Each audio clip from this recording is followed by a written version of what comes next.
จักยอดน่ะนะได้หลายใส่บ่ค่ะแล้วไม่ยังน่ะ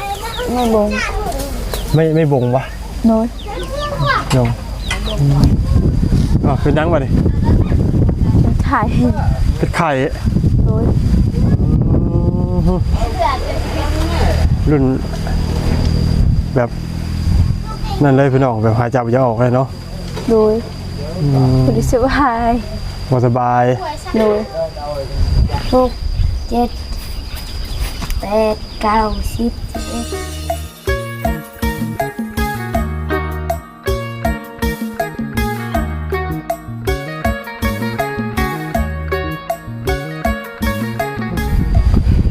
มาอีกก็พอเพิ่นเนาะบาทนี่สบายดีโอ้ยสบายดียังหมอยังอันนี้ต้มหน่อไม้ต้มหน่อไม้โดยทุกที่ว่าน้องใหม่กับน้องชายแล้วก็หน้าเจ้าโอ้หามื้อเช้าอีบ่เนี่ยโดยทุกเดี๋ยวตกหาหน่อไม้โดยไปบ่ขาดเนาะโดยตกลิ้นก็ได้พี่น้องเอ้ยใช่แม่นเพิ่นพากันบ่อยู่บ่เช้าบ่อยู่บ่เช้ากลับไปตลอดกาห้ามือบ้านเดี๋ยวโอ้เปลี่ยนเสียงมากินอีกแล้วเพิ่นไปอาบน้ำบ่ย่านบ่เนาะครับก็ลายหูอาดโอ้ย่านแบบตกน้ำตกในเห็นนะโดยน้ำมันไหลเนาะอันตรายเด้น้ำก็กำลังสิก่อลงนั่นแหละเนาะน้ำท่วมมันนะหักยุบแล้ววันนี้เนาะโดยยุบใครก็มาว่านนี่แบบอะไรเลยพี่น้องเลยแบบถ่วมยังนักเลยวานเนาะโดยน้ำฝนตกน้ำถ่วมกับบุยูบุเศร้าเนาะหาน้ำมันตลอดโดย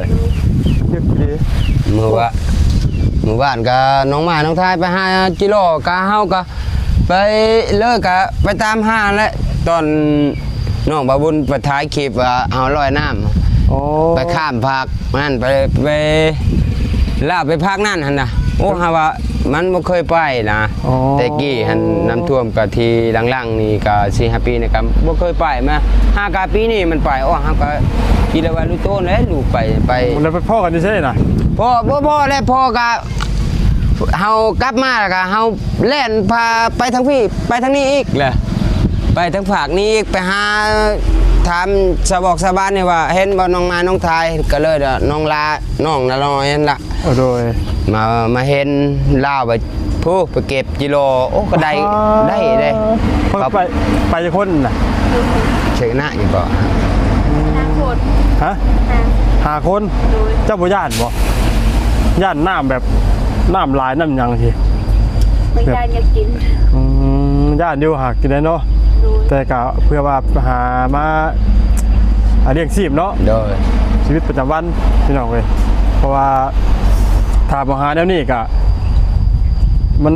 จะหาอย่างไรเนาะโดยมันเรียกบ่ได้เนาะนั่นแหละว่าเอาก็บ่อยู่เฮือนมื้อวานนี่ก็เฮาก็เลยแล้วก็ฝนตกแห้งก็ลบนี่ก็นอนก็ไปเล่นน้ำมูน้ำคูบัดก็เมื่อแล้วก็ถามแม่เพิ่นว่าอยู่ไสนางหมายพูดข้ามภาคนั่นเอาแล้วตายแล้วบัดนี้เอาก็เปลี่ยนซื้อผ้านั่นก็ยืมกระตกอ้ายเนี่ยว่ายืมภาคนั้นแล้วเฮาไปน้ำนั่นแหละไปน้ำไปหาก็บ่เห็นบ่เห็นน่ะปักอยู่ไสแล้วบัดนี้กลับมาอีกกลับแล้วก็ไปถามชาวบ้านอยู่นี่บ่เห็นนางมาเห็นเขาว่าพูนไปเก็บกิโล5 คนโอ้เฮาก็บ่ให้ไปเนาะแต่ว่าชีวิตของลูกนี่บ่แม่นทุกข์ก็ทุกข์อยู่แล้วแต่ว่าการหาการกินนี่ก็บ่ให้ไปนั่นมันระวังน้ำท่วมเนาะเฮาก็เลยก็ย่านคือพ่อนี่ก็แบบเฮานี่ก็บ่กินย้อนแหละบ่กินย้อนละย่านเนาะเฮาก็ขมังแหละเทื่อนึงนี่แหละเฮาข้ามน้ำท่วม 4-5 ปีนี่ก็ที่หลังๆนี่ตอนโปรตุเกสปีอยู่ทางฝั่งนี่เพื่อนละน้อยก็มดมันท่วมก็เฮาบ่ไปเข้าก็กินกิโลทางนู้นแน่เข้าได้ก็เฮาบ่ไปเฮาย่านทางเฮาย่านอีหลีน้ำมาคือลูกนี่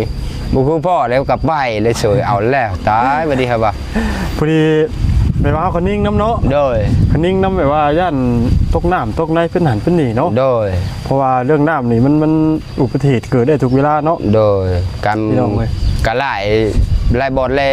ที่แล้วก็ได้ยินก็ลงน้ำนี่เนาะ โดย มาก็เลิกกับว่าไปน้ำหมู่ก็หมู่ก็มีแต่น้อยๆบ่แม่นขี้เหือขี้หยังก็จมก็ลมหมดเอาแบบว่าจมไปซอยกันได้ แต่ว่ากระตุกนี่จมก็พาปานนี้เลยเนาะ โดย บ่มีแลไผอยากช่วยก็บ่ได้แล้วกระตุก มีแต่บ่ง่ายไปเหมือนกันก็ไม่ใช่เล็กน้อยเนาะ โดย บ่มีผู้ใหญ่ เล็กน้อยนางท้ายนางไม้คือลูกของอายเฮานี่นางยอดนางออยกับน้องโนล่านางโนล่าลูกน้องละน้อยหั่นน่ะ อ๋อ มันไป5คนไป5กิโลอุ้ยเอา สมมุติ ว่า ว่าไปแล้วก็สมมุติว่าไปก็เป็นยังมากจักไผสิซอยไผเนาะ โดย มีแต่เล็กน้อย โดย พี่น้องเว้ยโอ้ยเนาะแบบเพิ่นมาจากมุ้งเมื่อวานนี่ เจ้าแรกเฮาก็บ่มีโมงบ่มีโทรศัพท์ก็ประมาณได้แล้ว2โมงวันนั้นแหละมันไป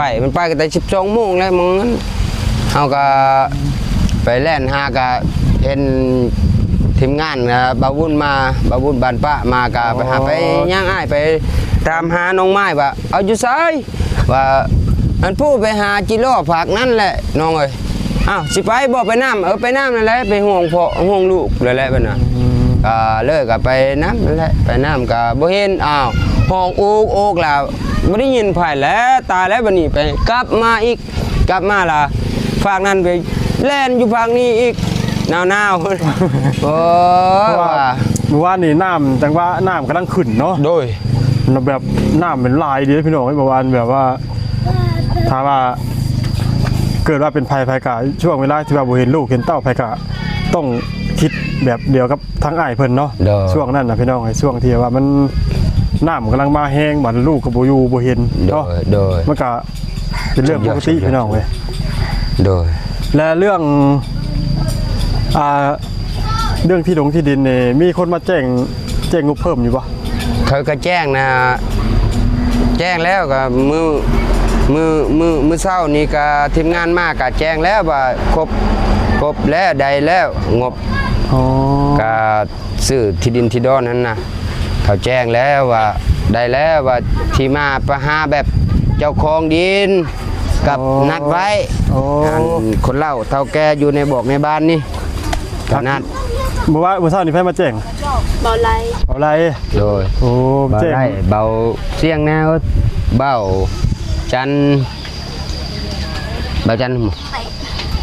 เบาจันทั้งเบาบุญบานป้าอะไรมา เมื่อเช้านี่บ่ โดยมันก็เลยก็เอาเบาจันให้เพื่อบัดซื้อให้เมื่อวานกับมุงบ่ได้ขามึงเช้านี้แหละเฮามุง อืมแล้วอันเงินซื้อดินนี่ตอนนี้ทั้งหมดทั้งมวลมีได้ครบได้เท่าไหร่น่ะ จังว่าแหละก็ประมาณก็ได้เลยมุงเช้า2ล้านเขาแจ้งก็ บริหูปันได้ก็ถามน้องมาน้องทาดเฮาก็เลิกก็เขาบ่ได้ไปหาซุมอ้ายก็บ่แม่นเขาผู้ใหญ่ใจดีว่าช่วยเหลือให้น้องๆนุ่งนี่แหละช่องเอ้ยน้องนั่นแหละว่า โดย ทาง อันน่ะแต่เงินซื้อที่ดินนี่ถือว่าครบเต็มจำนวนแล้วเนาะ โดย แล้วมื้อใดเพิ่นนัดหมายกันที่ว่าสิมาอันนั้น บ่ฮู้คือกัน โอ้เพิ่นยังบ่ได้ แต่เขานั่นไม่ละมื้อวันอาทิตย์ก็เขาเลยว่าแบบนี่ถือศาสนาเยซูว่าบ่ได้ทางเพิ่นก็บ่ได้คือกันคือเจ้าของดินก็ ศาสนา อ๋อ เยซูว่าจังหวะแรกตอนแรกก็ เบาเสียงก็ต้องไปหากันเฮาจนเวลาเฮาไปก็ต้องไปถามเจ้าของดินก่อนว่าได้หรือบ่ได้ล่ะต้องให้มันนัดไว้พบอนแบบพบานกับเลยว่าถึกใจหรือบ่กันบ่ถึกใจก็จังว่ากันแล้วเนาะเอาก็บ่ฮู้จักแล้วเขาเปลี่ยนใจก็บ่ฮู้นั่นแหละเอาก็ แต่ว่าคือได้นัดหมายกันเรื่องราคานี่ก็จำนวน18ล้านติ โดย เป็นรุดเนาะ โดย ก็ถือว่าสมมาพระควรเนาะ สมาพระพรคือ อันน้องเฮ็ดมื้อวานนั่นแหละมื้อที่อัน ลุงนวลมานั่นแหละเห็นบัดนั้นแหละเขาบ่ปักไม้บ่ได้ปักบ่นี่บ่นั่นน่ะปอดปักบ่อนเฮาปักคือเก่านั่นแหละเขาว่า โดยอ๋อ ที่ดินที่อัน ผักนั่นนั่นแหละ ก็คือบ่ได้ย้ายบ่ได้หยังเนาะ โดย ดักที่ว่าตอนที่มือที่ว่าเฮาทางเฮาไปเนาะ โดย อืมก็ที่ว่าตอนนั้นเพิ่นว่า20ล้านเนาะ โดย แล้วเพิ่นลดมาเหลือ18แต่ว่าเงินก็ได้เต็มจำนวนแล้วเนาะ โดย ได้มาครบเป็นอันที่เรียบร้อย โดยขอบขอบใจทางผู้ใหญ่ใจดีอยู่ในหรือต่างประเทศก็ยินดีคือน้องไม้น้องทายเพื่อนศาสตร์บ้านซ่องก็บ่มีดินปลูกเฮือนก็ยังบ่ดีแต่ก็เลยก็ลูกโตนคือน้องๆนั่นแหละ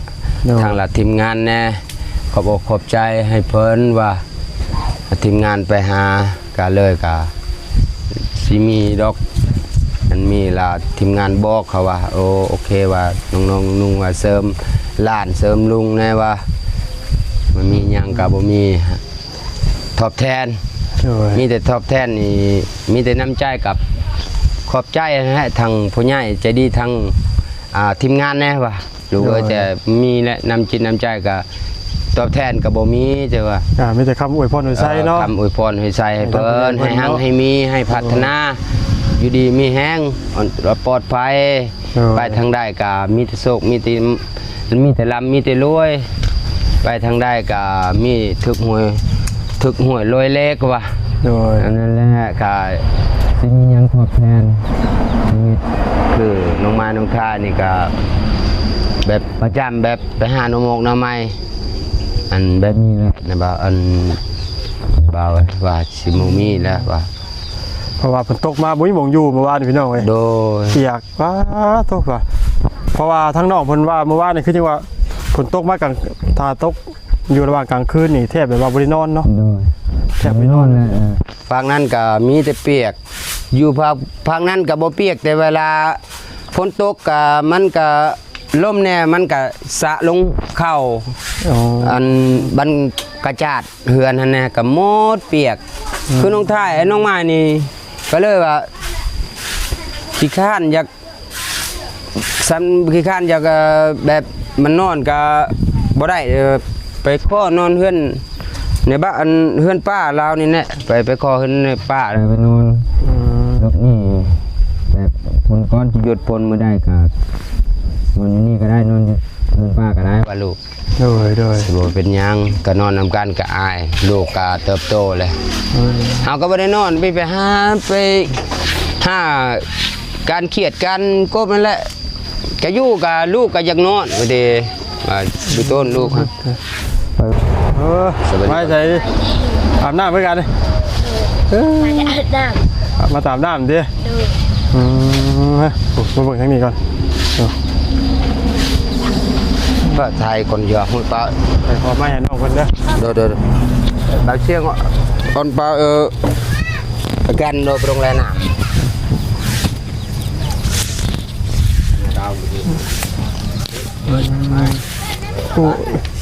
ต้มน้ำไม้บาดนี้เนาะ ดู ต้มแต่เช้าบ่นี่หาที่ต้มบ่ ดู จักยอดน่ะนะ ได้หลาย ใส่บ่ค่ะน้ำไม้หยังน่ะ ไม่บง ไม่บ่งบ่ โน้ย ยงจะดอได้หลายบ่เมื่อวานนี่ ดู ฮะ กินเลย ยูจะดอเมื่อวานได้หลายบ่ ดู ได้ขายบ่ให้ได้ พอกิน บ่ได้ขายบ่ ดู เป็นยังบ่นี่ ถ่าย เป็นไข่ ดู รุ่นแบบนั่นเลยพี่น้องแบบหายใจบ่ออกเลยเนาะ ดูคนที่สบาย บ่สบาย ดู น้องไม้เป็นบ่สบายพี่น้องเว้ย ดู แบบว่า เนื่องจากว่าฝนตกกะบ่ได้อยู่บ่ได้เช้าเนาะ ดู นะฮะอยู่หากินตลอดพี่น้องเว้ยสงสาร ตก น้อง แต่ เพิ่ บุ น พานเนี่ยบ่มีอยู่เฮือนว่าหมดไปหาหน่อไม้ไปสอน มื้อเช้า ระบายยังกินบะหน่อไม้บ่ หน่อไม้ โดย หน่อไม้อันต้มนี่บ่ โดยนั่นน่ะ เอาสุกแล้วบ่นี่นะ บ่ฮู้คือกันนี่ เอามาลองมึงด้วยมาลองมึงดู มากินจำให้แจว โดยลองยันว่ามันยังบ่ทันได้จืดนะแกลองมึงยันน้องไม้น้องทายบ่สบายน้องไม้มันบ่สบายพี่น้องเว้ยจกเลยบ่ ฮะ เอาลองเบิ่งกันยอดนึงค่ะถ้าว่ามันขมเลยก็เอายอดน้อยเอายันบ่สุกยันบ่บอนถ้าได้จืดลองมึงก่อนพี่น้องเว้ย เอาตัวหน่อไม้ไหล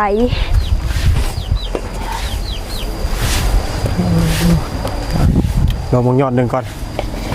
เพราะว่าน้องเพิ่นอาจสิต้มเนาะ โดยต้มให้พลบ่าวกิน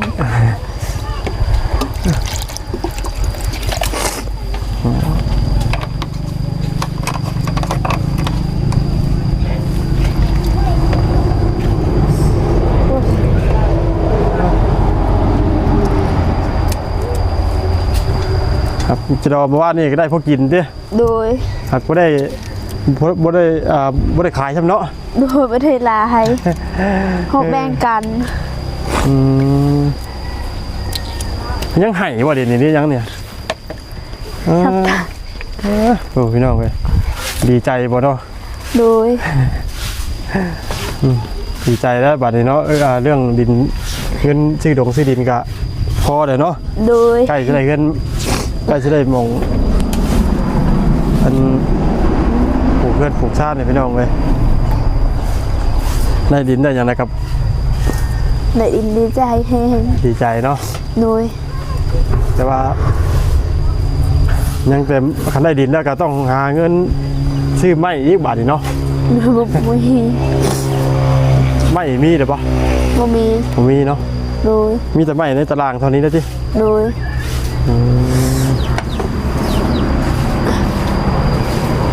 คือว่าหลักๆเอาดินก้อนเด้อเนาะ โดย ลองมาก่อนว่าจะมันคนอาจจะต้มยาว่ามันขม ยันจะมาจืดนะ น้องมันก็อยากให้ลูกหนวดตัวน่ะลูกหนวดครับอย่ามันบ่ทันได้จืดพี่น้องเลย ยังมาจืดกันแต่ว่า ยังมันขมอยู่ มันขมอยู่พี่น้องเลย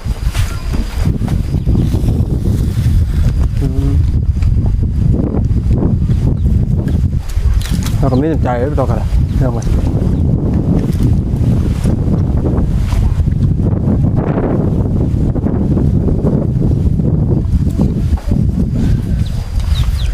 เนี่ยเป็นว่าคนจนผู้ยิ่งใหญ่นะพี่น้อง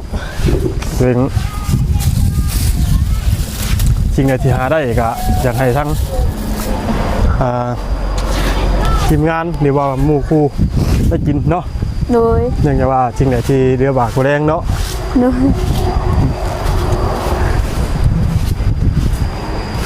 มันจะไปนี่เจ้าน้ำหลายๆนี่ลงไปอาบมาเช้านี่ก็บุกขึ้นญาตินี่บ่ ยาน ฮะ ยาน เอาไปลงเด็กดิ โดย ผีมาแต่อาบน้ำพี่น้องเปียกจนหยอดอยู่ เห็นหมูอาบหลายก็อาบกับหมู แต่หาแล้วไม่มามีเมื่อยก็เลยไปอาบน้ำแบบไหนเนาะ โดย ไม่ได้อยู่ไม่ได้เศร้าเลยพี่น้องเฮ้ยเนาะเอากะวันนี่หาไม่กินโลกลางคืนมากกะหาการกบกันเขียดการเช่ามาหาหน้ำไม้ โดย ที่ว่าสู่ชีวิตชุดๆเลยพี่น้องเลยที่ว่าแบบดิ้นล้นซ้ำตัวเองซ้ำที่ว่าตัวเองเสียได้นะเนาะ โดย ชุดๆเลยพี่น้องเลยเพราะว่าฝนตกกลางคืนหากบกลางเว้นมาพี่จะกลางเว้นหาไม่กี่โล โดยค่ะ พอตกมาวันนี้ไปหาหน้ำไม้อีก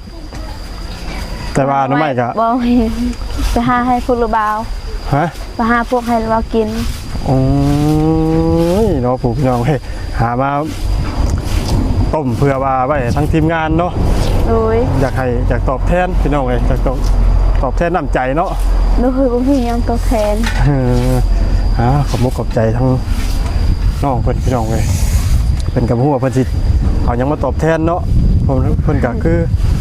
จากตอบแทนทุกสิ่งทุกอย่างเลยแต่ว่ามันก็คือหูคือเห็นกันนะพี่น้องเลยเนาะเพิ่นก็ซ้ำที่เพิ่นหาได้เนาะ โดย ก็ถือว่าพยายามสุดๆพี่น้องเพื่อว่าอยากให้ทั้งทีมงานได้กินตื่นมากับไปตั้งแต่เช้าสักกลางคืนกับเมื่อคืนนี่ได้นอนคืนนี่ก็ยังเปียกอยู่วะ เมื่อคืนนี้ได้บ่ได้เพิ่นตก โอ้บ่ได้ตกแห้งเมื่อคืนเนาะ โดย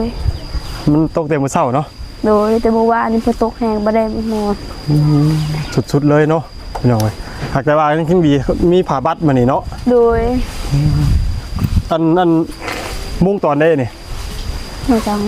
กระดก มุ่งผ้าบัดหลังคาน่ะเทิงน่ะ มาเสียงซื้อให้ มุ่งมื้อเช้านี่บ่ โดย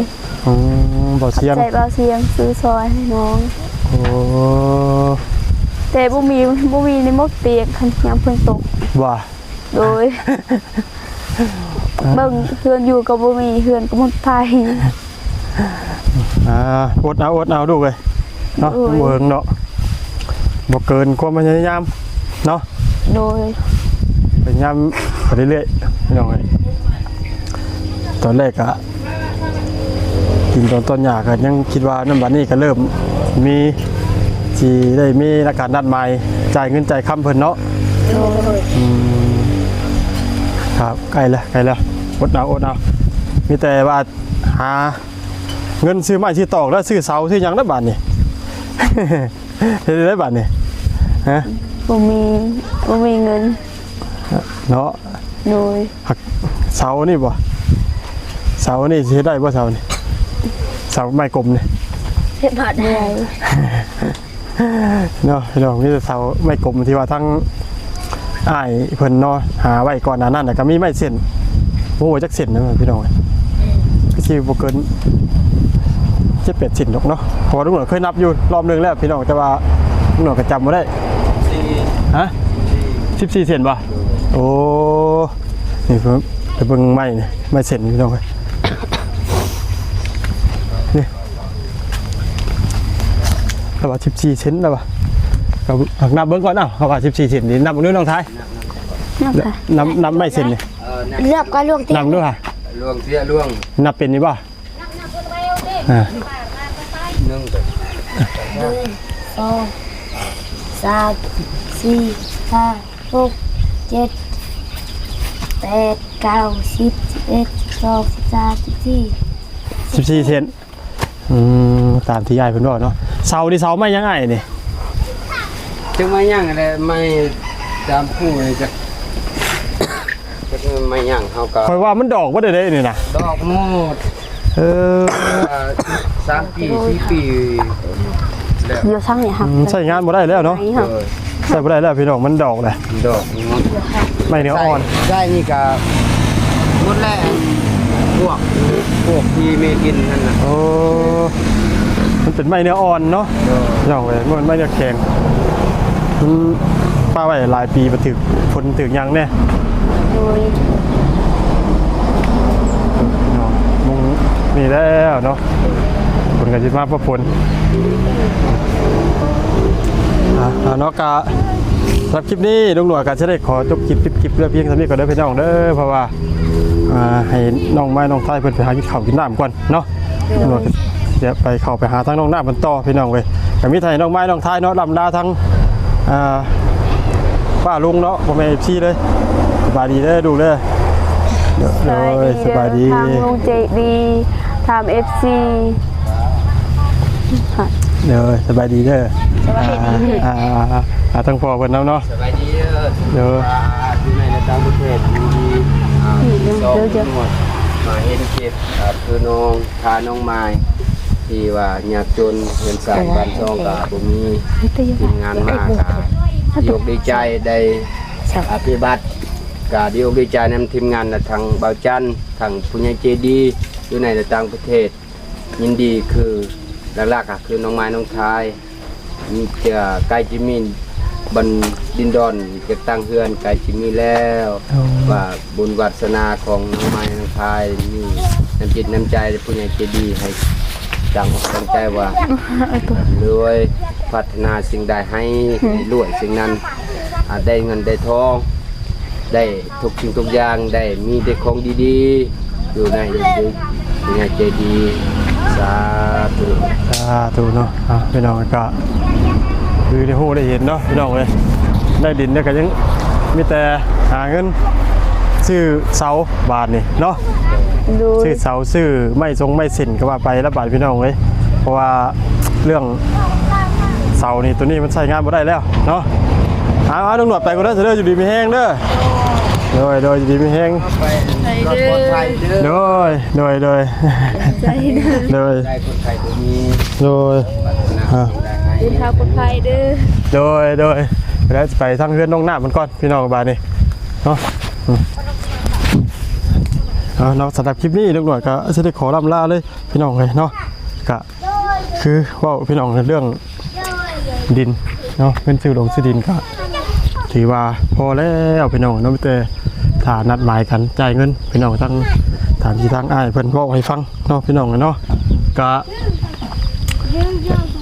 ได้ดินเนี่ยยังก็ไม่แต่บัดนี้ก็จะได้ซื้อหาเงินซื้อเสาเนาะพี่น้องเฮ้ยเพราะว่าเสานี่ใช้งานไม่ได้แล้วเสา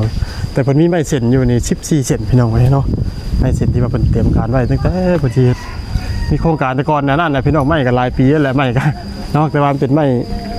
ตัวไม้เส้นนี่น่ะนี่ใช้งานได้อยู่พี่น้องไว้แต่ว่าตัวเสาไม่ได้แล้วเนาะการถ่ายคลิปนี้ตำรวจก็จะได้ขอจบคลิปนี้ไว้เท่านี้ก่อนเด้อมีแต่ดีๆแห้งภาพร่างกาย